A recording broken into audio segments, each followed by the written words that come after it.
So let's begin the episode with impeachment. Impeachment.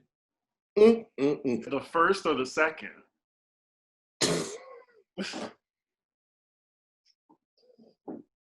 Child, we got a whole ass Sheree Whitfield president. You done got impeached twice. Your businesses are coming out in spring, summer, fall. The banks ain't working with you. If that ain't Sheree, what is? Yeah. Now, you said businesses. Now, New York, Mayor de Blasio just said New York is canceling all contracts with him. So that's like money he's losing too. We only have 5 days, 6 days left. Ugh. And it looks like a week, but it feels like an eternity. There's a song in that. Looks like a pump, but it feels like a sneaker. Looks like a pump, but it, come on. Looks like a pump, but it feels like a sneaker. It looks like a pump. Shabump. It looks like a pump. Shabump. It looks like a pump, but it feels like impeachment. Like impeachment.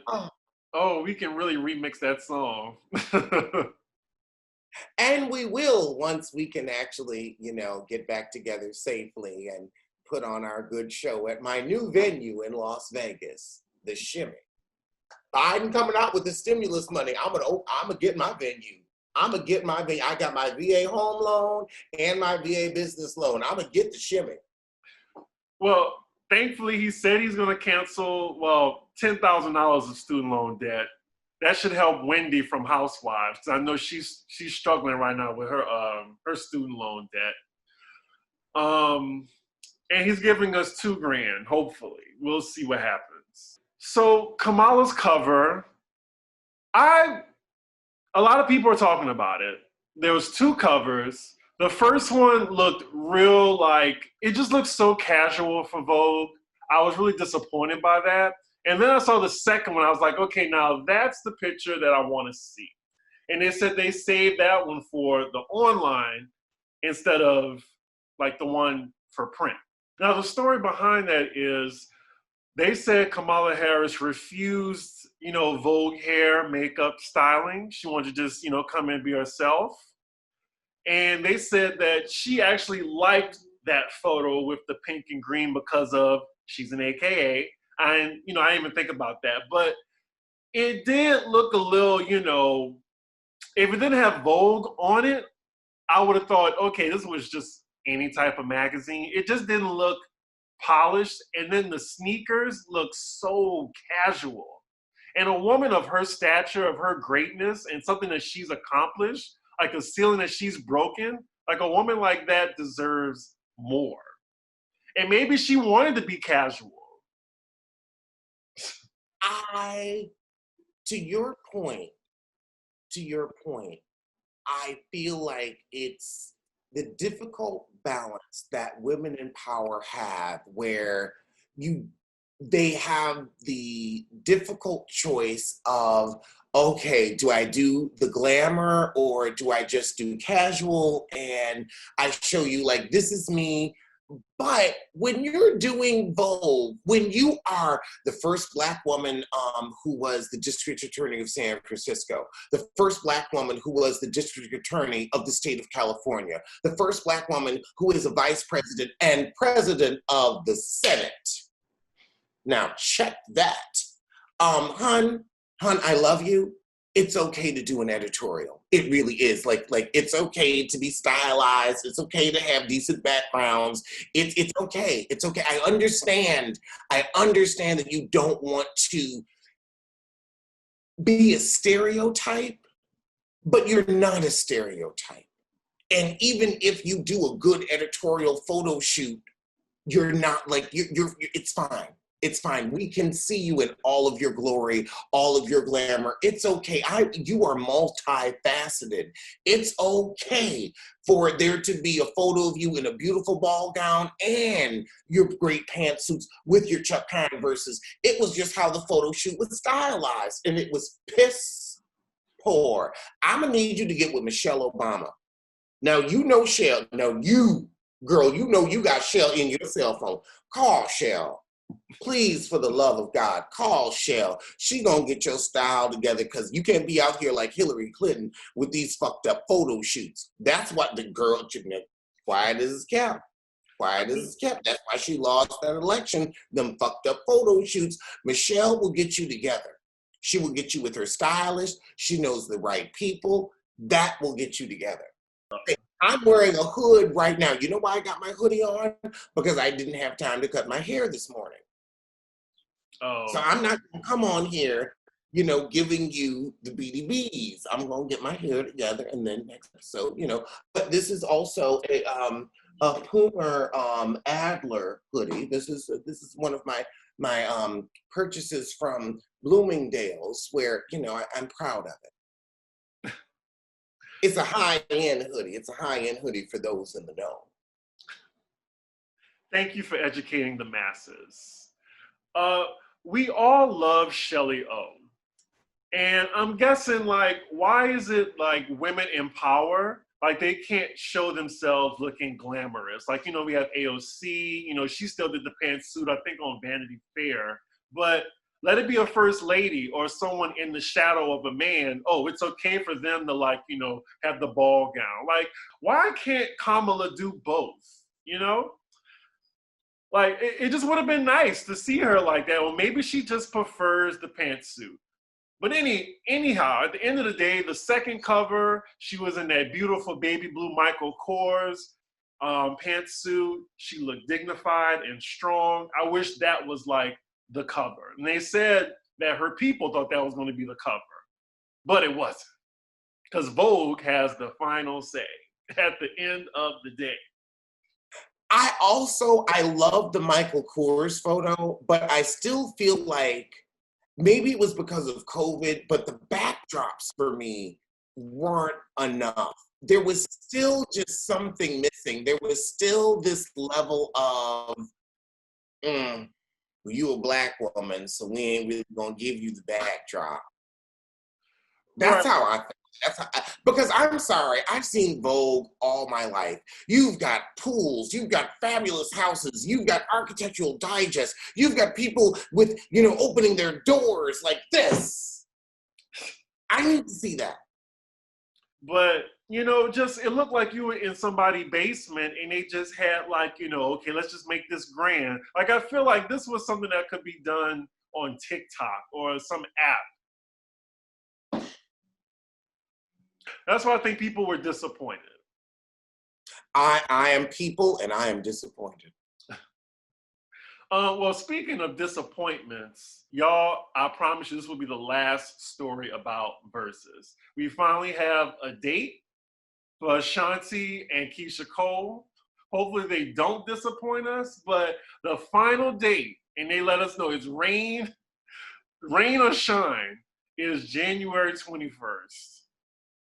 Now, I'm looking forward to it, but let this be the last time, please. You know what? I feel like that's a perfect after inauguration, really good party where we can get the Ashanti hits, the Keisha Cole hits, and get our shimmy on. We already gonna know, get our fish, our fried fish, and our hush puppies. Order your malt vinegar now. Mm-hmm. I got mine right here. And if you can't get your malt vinegar in time, balsamic is a wonderful substitute. I found that out. What are you wearing to the virtual inauguration? The virtual inauguration. Maybe all black. All black everything. I'm in all black everything now. Is that black? It looks like navy blue. No, it's black. Oh, okay. But yeah, I'll have my grease down Ashanti sideburns, while I scoot on the floor.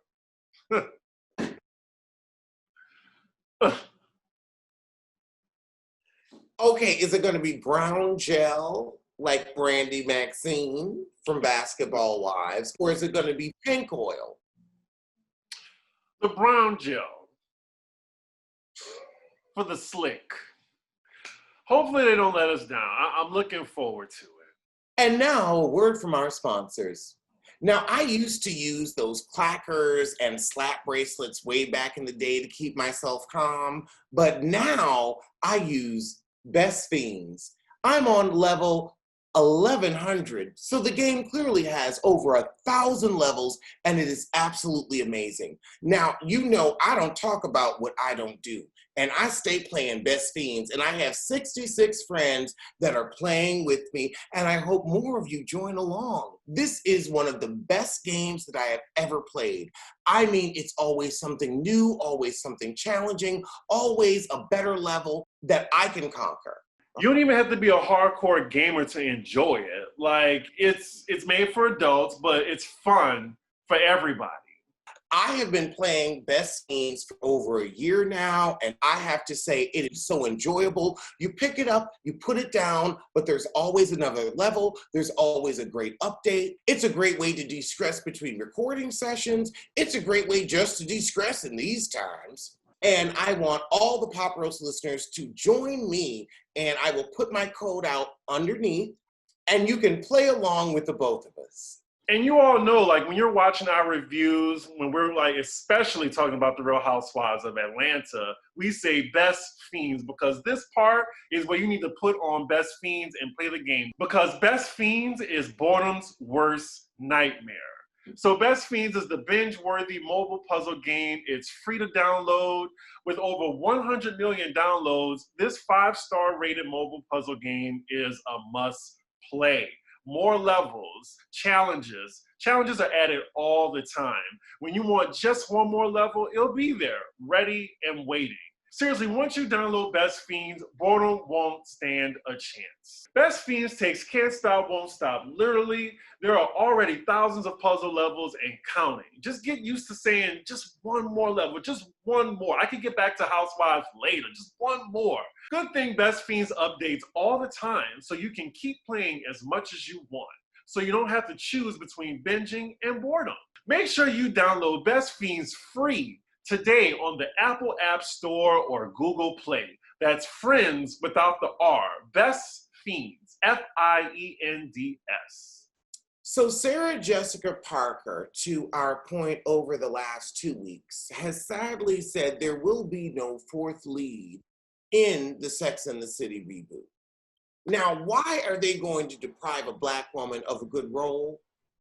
I wish, I mean, I didn't want Samantha to be replaced. I just want there to be another cast member. But they can't even, like, snatch up, you know, Jennifer, I'm about to say Jennifer Holly. They can't even get Jennifer Hudson from St. Louis to get back on the show with that ugly Louis Vuitton bag she gave her for Christmas. I'm still mad at that ugly ass bag. I remember when I was in the movie theater for Sex and the City, the whole theater groaned when she opened that box. I was like, and then you have Jennifer Hudson screaming like Mammy. Ah! Oh, thank you, so thank you. We have Oscar winner Jennifer Hudson coming off of a historic win, and she is the sidekick character. I mean, Jennifer Hudson is going on to do great things, but hopefully she'll at least have a cameo in the new and Just Like That. You said screaming like Mammy.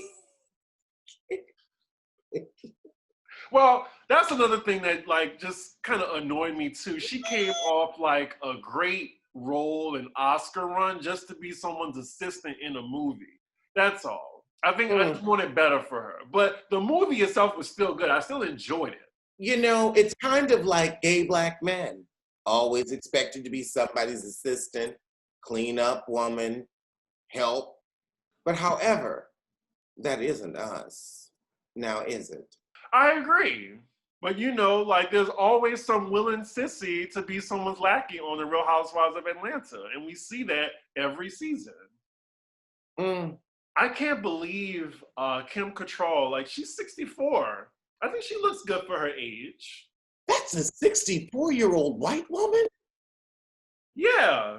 Oh my God. When did she meet Marie Laveau and when did she drink the vial of her tears? That's what I want to know. Well, I think non-problematic white people tend to age gracefully. I didn't know she wasn't that, like, I mean, that's like an extreme level of non-racism. Like, she's been donating to Black Lives Matter and didn't tell nobody if she looks like that at that age. She's been a secret ally. Because I forgot she was 50 when the first movie ended. So that's a good point. Like I just forgot. We forgot because she didn't, like, I mean, like, she's on that Sandra Bullock. She's on her Charlize Theron. Although I've heard Charlize Theron is an asshole, but I guess she just ain't an asshole to Black people, which is why she still looks young. But speaking of Kim Cattrall, she has yet to publicly comment on not joining the reboot, but did suggest on her Twitter that she's putting herself first. Kim, I'm going to need you not to turn into Monique and constantly bring this up every 5 minutes. You got your little show on Fox. You seem to be unproblematic. You're aging well. Don't get furrows in your brow and wrinkles under your eye over this show. If you done, you done. It's fine. But don't bring it up anymore. Don't. But yeah, she says she's putting herself first, but I don't think she's putting herself where the money resides because allegedly the ladies are being paid $1 million each per episode, and this is a 10-episode season. Sometimes when you are where the money resides, you don't need to do that anymore. And I feel like she made enough money off the series, the first movie, the second movie, where she's like, you know what? I invested this wisely. I'm good. Watch white privilege work. Let me find a Black woman who'll say no to $10 million, okay? I would. Shoot, I'll do Soul Plane 2 for $10 million. And in Sorry White Women news, Rachel Yucatel wants to rehab her image and says she has a love addiction. Child, you wanted white black dick. That's all you wanted. And you wanted white black dick with money. I am not about to get out here and listen to your sob story that you paid Page Six to put up. Who do you think you are? You were a Las Vegas half cocktail waitress, half, there was an article written about it. Go on and look it up. But nobody's shaming you. No one is shaming Rachel Yucatel. You are not Monica Lewinsky. Now, Monica Lewinsky, she can say the world shamed me for having an affair when Bill Clinton was just as guilty. Now, Tiger Woods was just as guilty, but nobody cares about you. You did not suck presidential penis. You didn't. You had an affair with a sports star. Nobody gives a crap about you now, and you think you're supposed to be somebody. You were never anyone. I don't know how you want to have a comeback when you were never anywhere. How are you going to have a comeback from nowhere? How? Yeah, what is she coming back from? That's a great question. What is she coming back from? Now, look, just because you had it on your back doesn't mean you get to come back. See, we were just thinking both on it. I was ready. I was ready. But you beat me to it, so I'm sure. Yeah, I mean, I don't really care about her. I don't think she was shamed at all. I think she actually enjoyed the fame. Wasn't she a part of like some type of reality show or something like that? She sure was. She wasn't shamed. She was forgotten. Yeah. And I think she really wanted a come up. I think Monica Lewinsky just wanted to be left alone. Monica was like, look, can I just get a job and get my little house and call it a day? And like everybody was like, Monica, Rachel, like your name is not infamous. I think she wanted it to be though. And the only reason she's coming up now is because of that Tiger Woods documentary on HBO Max. Absolutely. And she's trying to parlay her past penis into a new future. And I'm sorry, you're not Kim Kardashian and you're not Ray J. They were able to pull that stunt. You can't. But speaking of HBO Max, we got word a couple of days ago that Insecure will be ending after season 5. Now, Thank you. Thank God. Thank you. Thank you. Thank you. Thank you so much. Thank you. Thank you. Oh, that's how you start 2021. well, some people are disappointed by it, but personally, I'm not. I think this is the time where, don't stay at the party too long. You need to know when to fold. I think it should go out, on a high note, on a good note. I don't think it could last 6 seasons. Like last season, just, we finally got our 10 episodes, and what they did with it, I was just like, if they're gonna end it, I think they should give Kelly a spinoff.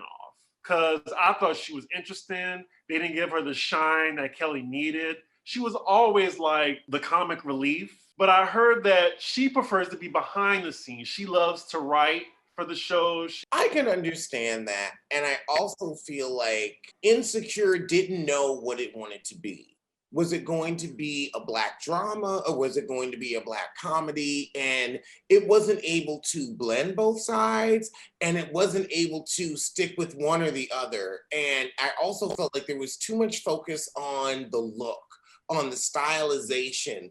And that's great. Like, yes, it's wonderful to see, our communities in new and different ways with cinematography and things like that. But if you're going to be a TV show, I'm going to need you to deliver. It was they always showed up with half your order. I still love Insecure. I think it's going to go down as an iconic show, such as like with the greats like Fresh Prince, Martin, Living Single, etc. Because I think it was a show for our generation. Like we finally had one, like late 20s, mid 30s, like what people are going through.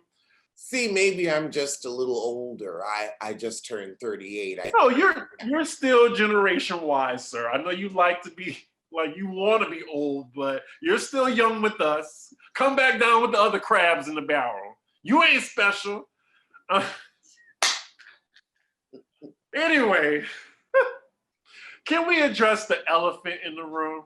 Now, I didn't want to bring it up. I still don't want to bring it up, but I'm gonna bring it up. What is Amanda Seales gonna do now? Like, I hope to see her in another show. I'm really curious to see where the trajectory of her career goes after the end of Insecure. I think that's a better way. I wonder about the trajectory of Amanda Seales' career after the end of Insecure. How about that?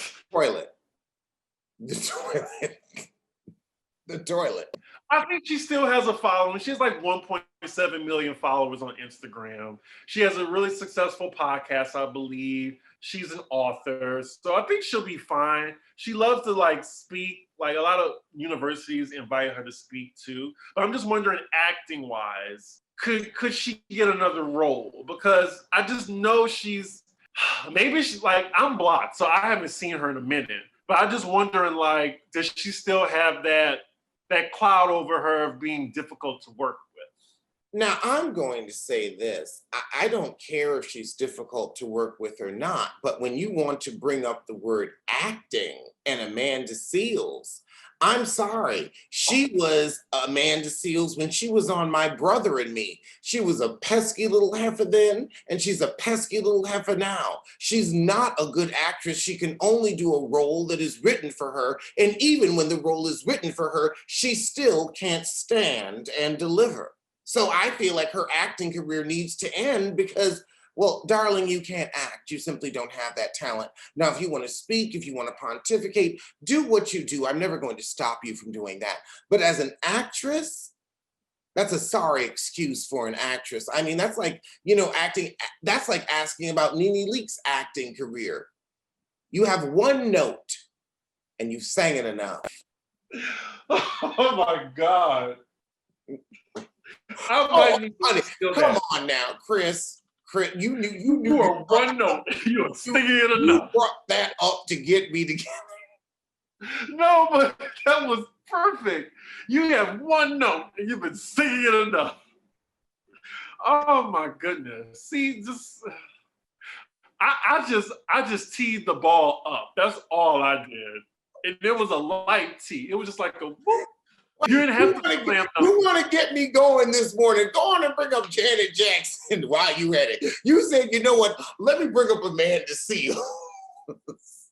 Anyway, I think, well, at least there's a future for the other three actresses, like Issa Rae and Yvonne Orji. Like, Yvonne Orji already just booked a movie or two already. And then Kelly, she was in Wonder Woman 1984. So she's still getting checks.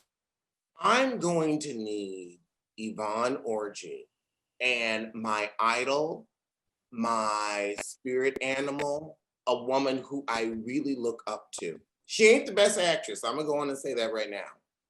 But she is me, Jill Marie Jones.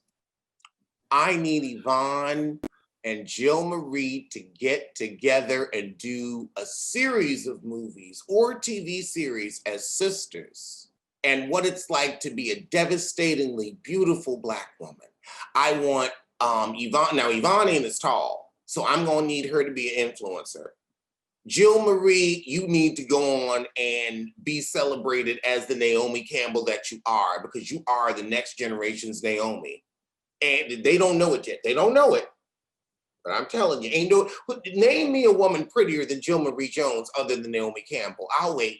Maybe you should pitch that idea. Maybe you can go to Atlanta and go to Tyler Perry Studios and pitch that idea to him.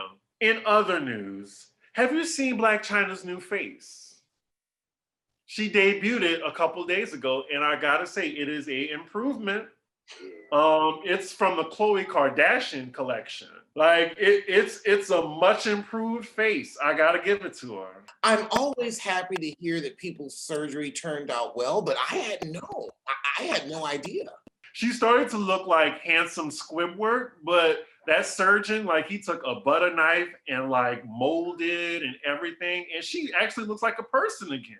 You know what? I bet you she went out of the country where they were actually able to use a bone saw, because I feel like poor little Kim, she needs to go on botched. So I'm happy that Blac Chyna didn't end up with little Kim's face. And this is why I don't want any plastic surgery. I'm like, look, I'm gonna just be me. I want to know how Blac Chyna went to the surgeon and said, let me look like Rashida. And now you look like Rashida, also that you can end up with your own Kirk Frost with his big, thick Adam's apple to cheat on you, because that's who she looked like. She done gone from Blac Chyna to Rashida, but you still ain't gonna be able to get no decent man. She looks like Rashida from Love and Hip Hop? Exactly. Look at that face. That's Rashida. Rashida's a beautiful woman. It's just, she just looks so much better than she did that, like, I'm just like, wow. You're like, I don't know who it is, but it's just an improvement. Like on that report card, you know what? You went from needs improvement to improved. So yeah, they're saying that the 32-year-old star, the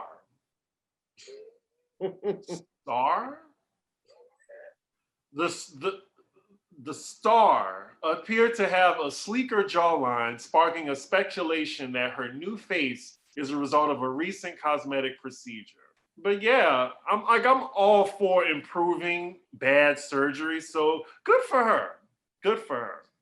In miscellaneous news, I bought an air fryer maybe a little over the week ago. It has changed my life. If you follow me on Twitter, CDIGGI1, I've been saying that I've bought an air fryer and I have not used my stove in 4 days. It's like an adult easy bake oven. Like, we are in the future, y'all. Like, I feel like such a bumpkin. Like, what have I been doing? I've just never been just so excited to cook for myself. And it's definitely saved money. It has saved me time. And y'all, I promise you, I'm not trying to sell y'all an air fryer. Y'all need to play Best Fiends, though. But you don't have to buy an air fryer. I'm just saying, from my personal experience, so good. Like, it's just like, I feel like I'm in the Jetsons, for God's sakes. Anywho, what else is going on? What else? So we have two new shows we have two returning shows coming in February. Thank God I have something else to review besides boring ass Real Housewives of Atlanta. First, we have Basketball Wives that's coming back February 9th. Why are you rolling your eyes? I wasn't rolling my eyes. I was covering my nostrils because of shitty. Oh, nostril. That was the issue. I mean, basketball and also wives. Really? Why? We're going to say the word wives when ain't nobody married. And then basketball, I'm getting sick of that term being used so loosely too. Now, OG, Phoebe, and half these new heifers coming back, you got coaches or overseas players. Now, look, I can get out here and play basketball, and if I married a woman, I wouldn't, but I could. If I married a woman, how fake would that be? Okay, Alex is outside. I'm tall. I can give you basketball. He's playing basketball. But I'm sorry, I'm tired. No, here's the thing. It's hoop dreams. It's hoop dreams and heifers. You are girlfriends. You are not wives. Shawnee, you are an ex-wife at best. Now, you had enough sense to siphon money off of the big ugly you made and put it in your mama's account. But all these other heifers, please, if you're overseas and you hoop dreams and getting a little check for it. I'm sorry, if you in the NBA, I'm gonna need you to be an NBA wife. Basketball wives, please. How many women out there have husbands with a basketball? Right in the chat, I want to know how many y'all got kids, husbands, where you got a basketball hoop over the garage. And if y'all got married, are you a basketball wife? If your son got married, would he be a basketball wife or a hoop dreamer? I'm still stuck on the new title. I think we need to just change it. Hoop Dreams and Heifers, Season 8. That's the name of it. Hoop Dreams and Heifers.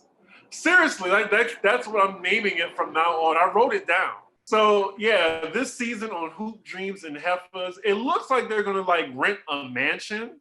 Like, are they doing it like real world style? Like, are they gonna be in the mansion the whole time, or are they gonna be doing different things? I think they're gonna be doing the mansion the whole time. That way they can say, okay, look, we're COVID responsible. Everybody's in a contained area. Everybody's been tested. Nobody's leaving. So that way everything is safe. And I'm fine with that. As long as safety is first, everybody stay home and stay safe. You're not stuck at home. You're safe at home. Yeah, it's going to be a very interesting concept. I'm glad that, Jennifer Williams is back. I'm glad that OG is back. And actually, I want to ask you, how was it?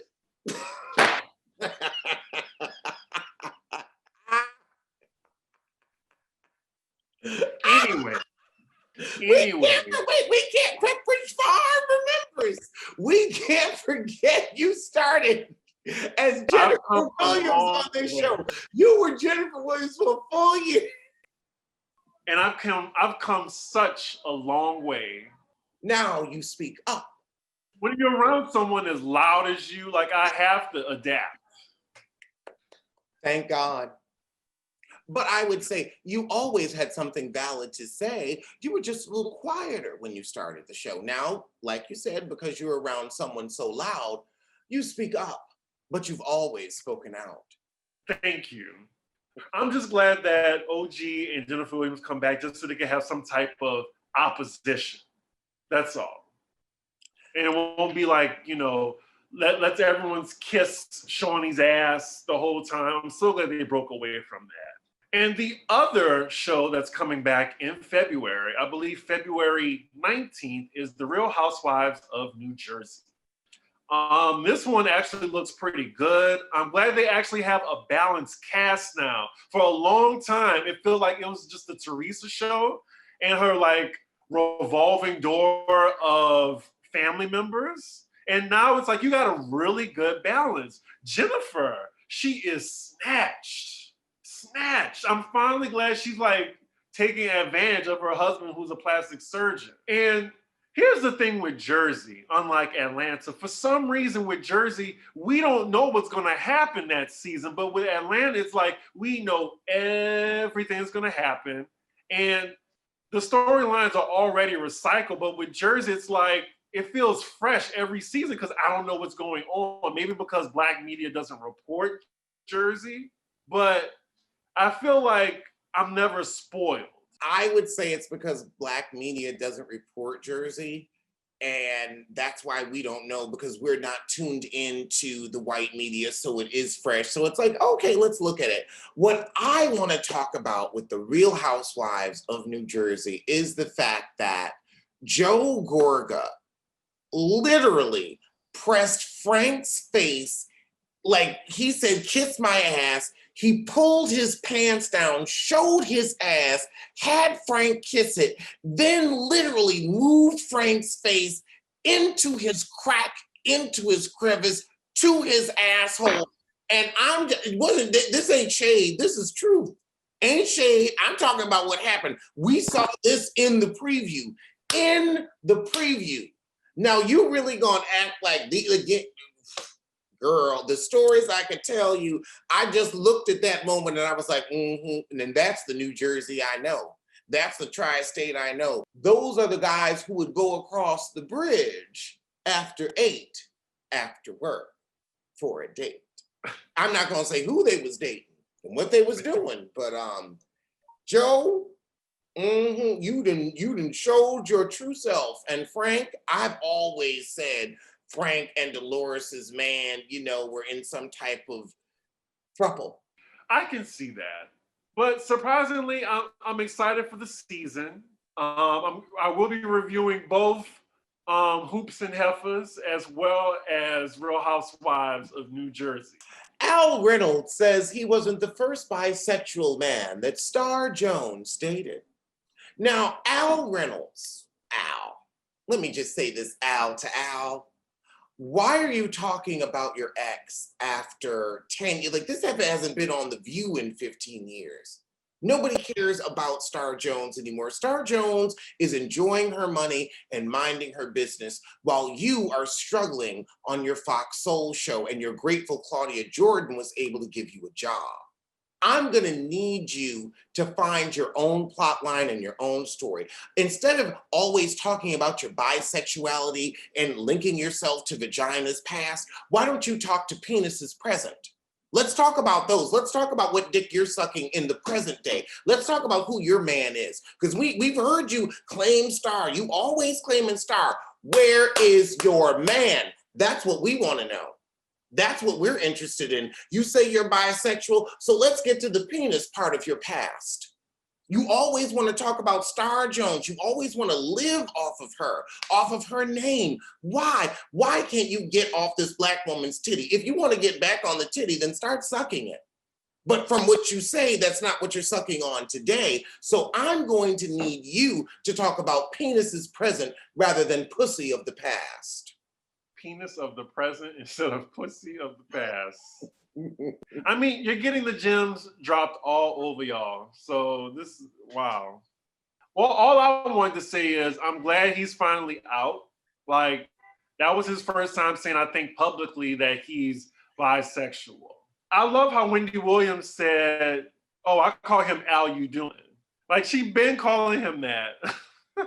Wendy needs to, if you don't shut your lymphoma. Here's the thing, when you give yourself lymphoma to try to get your husband back, you need to shut up about anybody else's sexuality. Your husband was out here dibbling and dabbing on you just like Star Jones was, so shut up.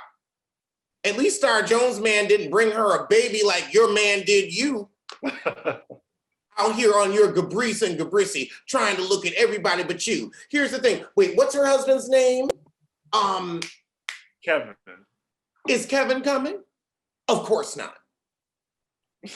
So when that can be said about you, when somebody can give you the now check that. And there you have it. I mean, I wish Al the best on his new Fox Soul journey, brought to you by Claudia Jordan. So you used to watch that terrible T.I. show. I never watched that show. That was never on my review repertoire. The only reason I brought up The Family Hustle is because Latoya Luckett was on that show. Oh, and she finally said, Latoya Luckett. She finally, I guess, divorced that guy that she was having problems with. And I'm guessing just the marriage just didn't work out. And she put out a press release and everything for it. That's why I was just like, oh, did you watch the show when they were on it? Because I'm not really sure how their relationship was. Because I think it was kind of like how Drew and her husband Ralph is on Atlanta. Like they were just fighting all the time. Everyone said that he treated her like shit and it was time for her to go. And I agree. And I didn't even need to watch the show to see that. I just wish we like remember Latoya Luckett like for her music and not the drama. She had 2 hit singles at best. We can't remember her for what didn't exist. I mean, even Lisa Ray admitted she had a small body of work. And so does Latoya Luckett. It's the truth. Like, I'm sorry, you can look at Beyonce's body of work and you can look at Latoya's body of work. And I'm not saying nothing negative about Beyonce in this moment, but just compare and contrast. We don't do that out here. We don't do that out here. You better shut the fuck up. I am paying too much goddamn San Francisco tax. Shut up. On that note, we will see you sooner than we see a Republican Senate. And we'll see you sooner than Amanda's next acting gig. That's why you blocked. Whatever. No, I'm why you're blocked. Let's be real. Let me. Yeah.